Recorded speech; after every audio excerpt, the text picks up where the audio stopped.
Hi everyone.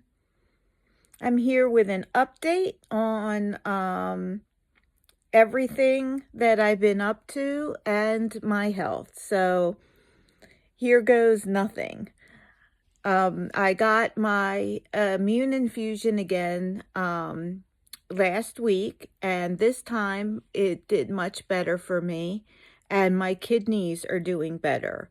I always forget about how much detail I've put in these videos, but if I didn't mention it before, the infusion that I got that made me really sick, the immune infusion, also I got blood work done later and I found that it affected my kidneys. At least we think that's what affected my kidneys, because all of a sudden my kidneys went from fine to not good. So I had a bad kidney test result. Luckily, I followed up with my family doctor. He had me recheck this week and they're doing much better.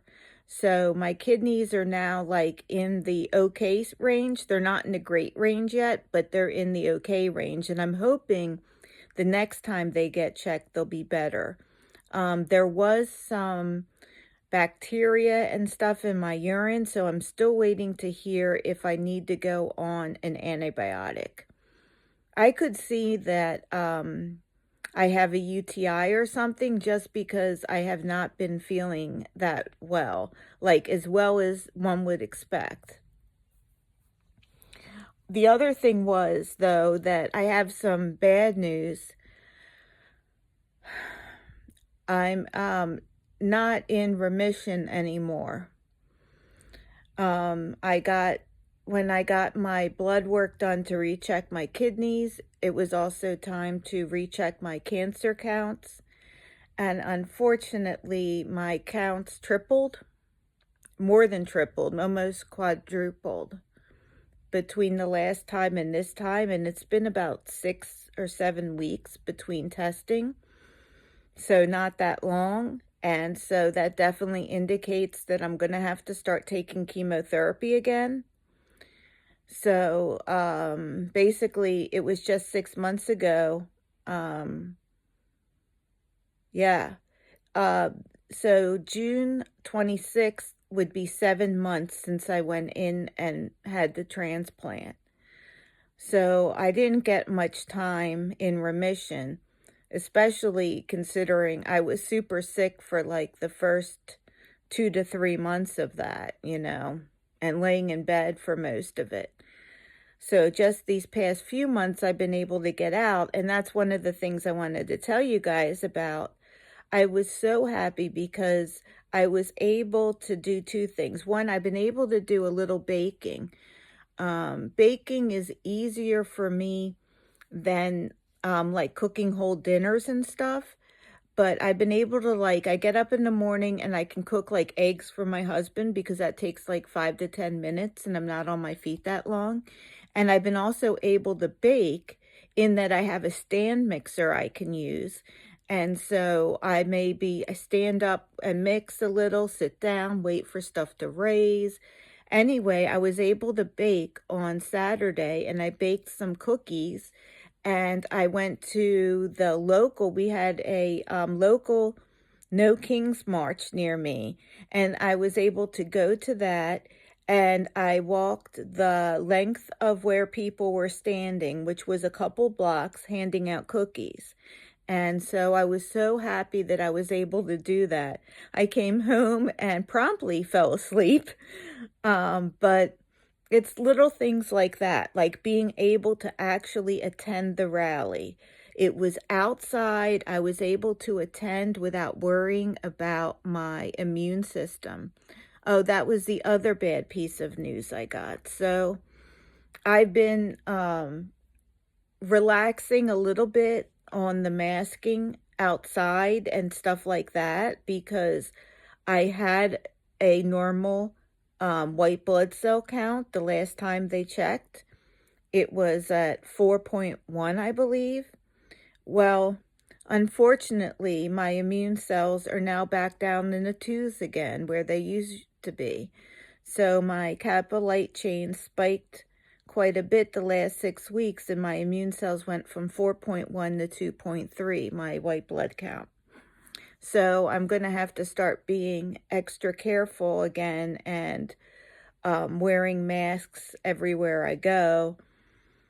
Where I was doing that anyway, but there were some, like when I went to the rock shop, the ceilings are like 20 feet tall because it's like a warehouse, and there were only like each warehouse was maybe like they had 4 of them, and each one's like half a football field length. So there was like 2 football field lengths, and there was maybe only 6 or 7 people in the whole store. So I didn't wear a mask in there, like for example, but now I think I have to start wearing masks even in those situations again, just in case. So, a little bit of a bummer. Um, I'm pretty upset because I was hoping to at least get this summer without chemo and at least get to travel or go somewhere. Um, I wanted to be able to go somewhere because I haven't been able to travel much. The only places that, and I have been able to go, are places that Mark drives me in the van, which is a blessing. And it has been a blessing because I've been able to go up to Maine two or three times in the past 6 years since I've been struggling with this cancer. I've been able to go to Maine a couple times, so hopefully I'll still be able to go this summer for a little bit.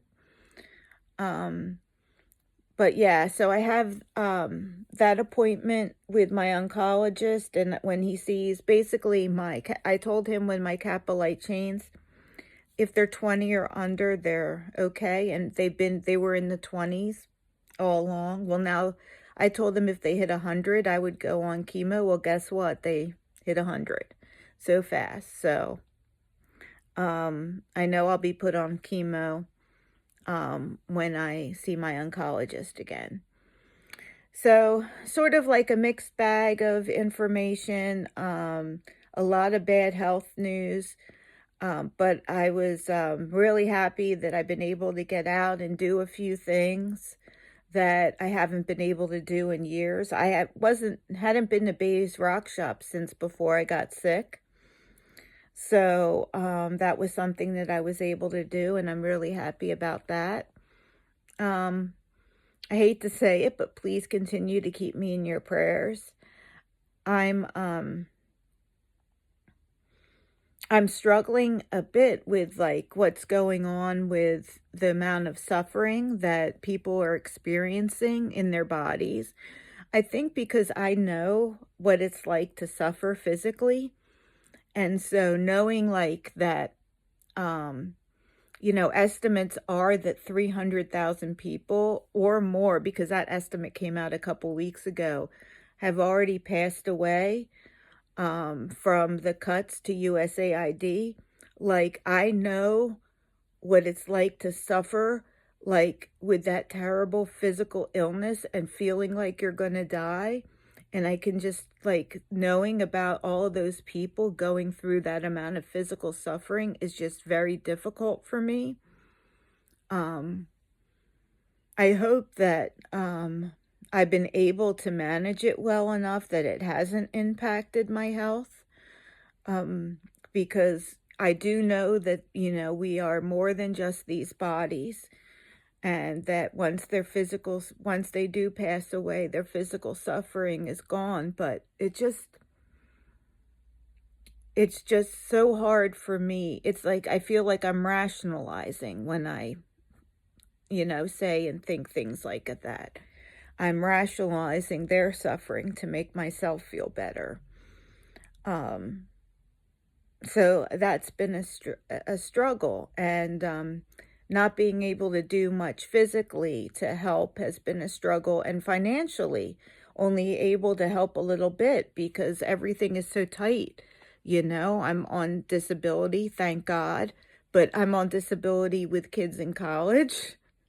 Every dollar we have to watch. So, if I give to one, that means someone else gets less, when I'm giving online.